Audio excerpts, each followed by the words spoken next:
Bonsoir chez vous, je suis Yva Dias. Je tiens devant vous pour vous parler d'un sujet très sensible.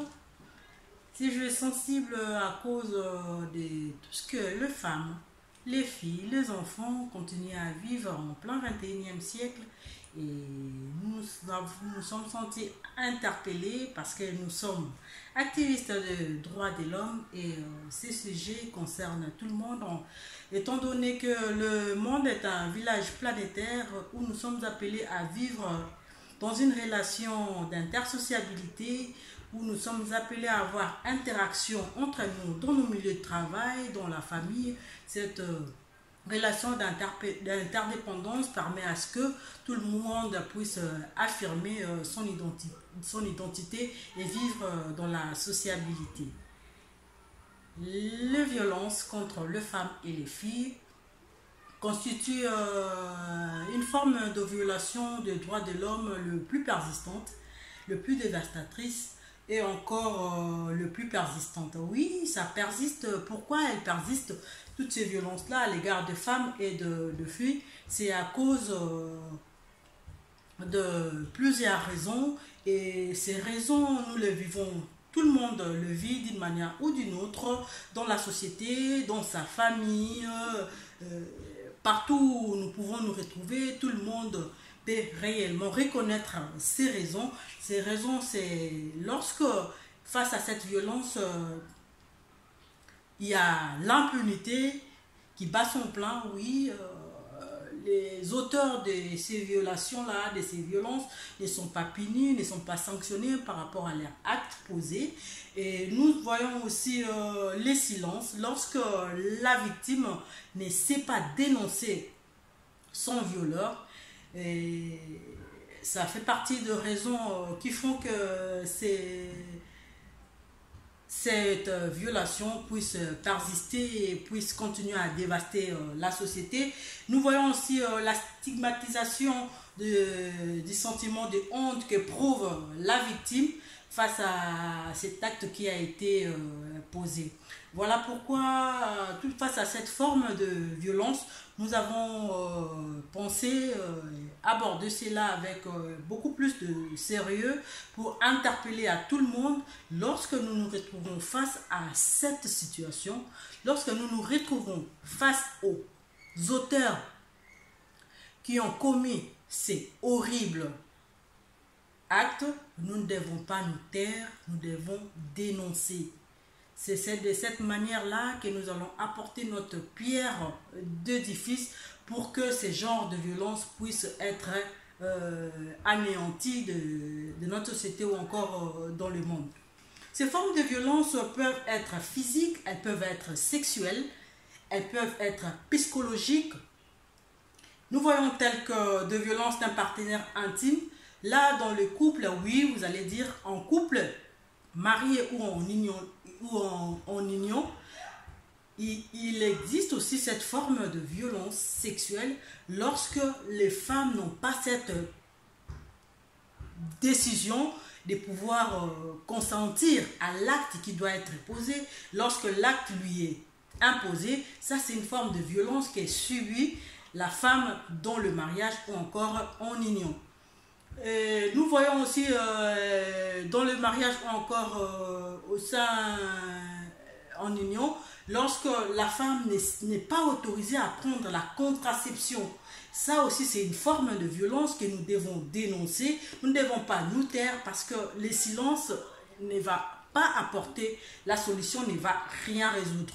Nous voyons encore cette forme de violence telle que les viols conjugales. Oui, il y a des femmes qui se sont violées dans le couple.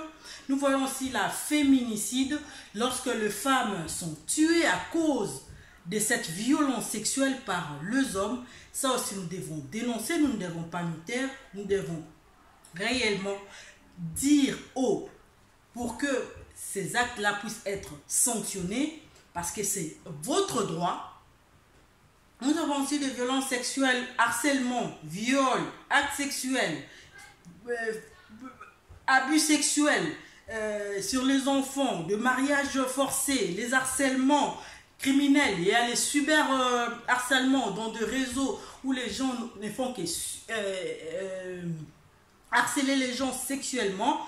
Et nous devons dénoncer ces gens. Peu importe la plateforme, nous devons réellement dénoncer. Lorsque nous sommes face à ces gens-là, où nous entendons dire qu'il y a de telles situations à l'égard des femmes ou des filles, nous devons nous lever et dire non face à cette situation pareille. Nous avons aussi d'autres formes de violence contre les femmes ou les filles. Nous voyons la mutilation de génitale féminine. Là, on le voit plus dans l'Afrique de l'Ouest, mais de temps en temps, à cause de tout ce que nous faisons comme sensibilisation, et lorsqu'il y a le 25 novembre, la grande journée sur les 16 jours d'activisme, nous voyons que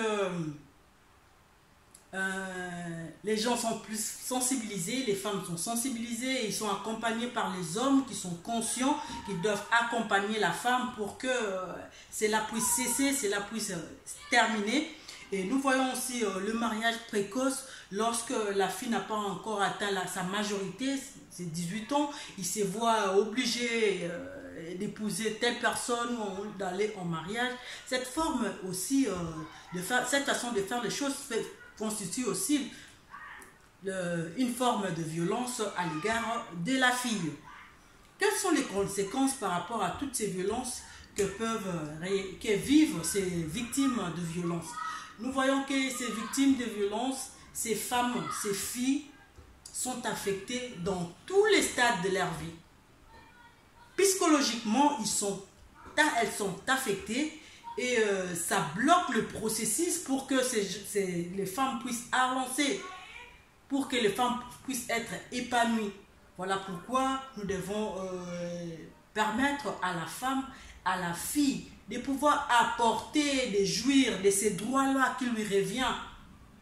Parce que lui priver de ces droits-là, à cause de cet acte-là qui lui a été imposé, fait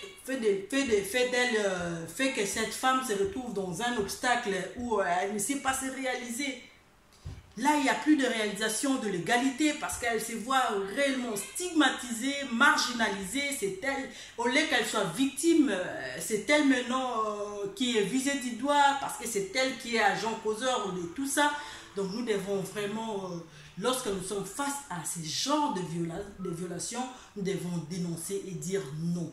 Dire non, tout s'unit pour dénoncer ces formes de violence pour que le monde puisse avancer et que l'égalité, le droit à l'égalité, le droit au développement, le droit à la réalisation de droits fondamentaux des femmes et des filles puissent être réellement palpables. Et non que ces droits-là puissent être des slogans, parce que tout le monde a droit. Si quelqu'un refuse quoi que ce soit, ça ne sert à rien de lui imposer des histoires qu'elle ne veut pas. Ça, c'est une forme de violence. Donc, tous ensemble, dites non aux violences contre les femmes et les filles. Et tous ensemble, soyons unis pour mettre fin à la violence à l'égard de la femme. C'était Iva Diaz pour vous. Je vous fixe rendez-vous pour une prochaine fois. Mais n'hésitez pas, n'oubliez pas non plus de vous abonner en bas là.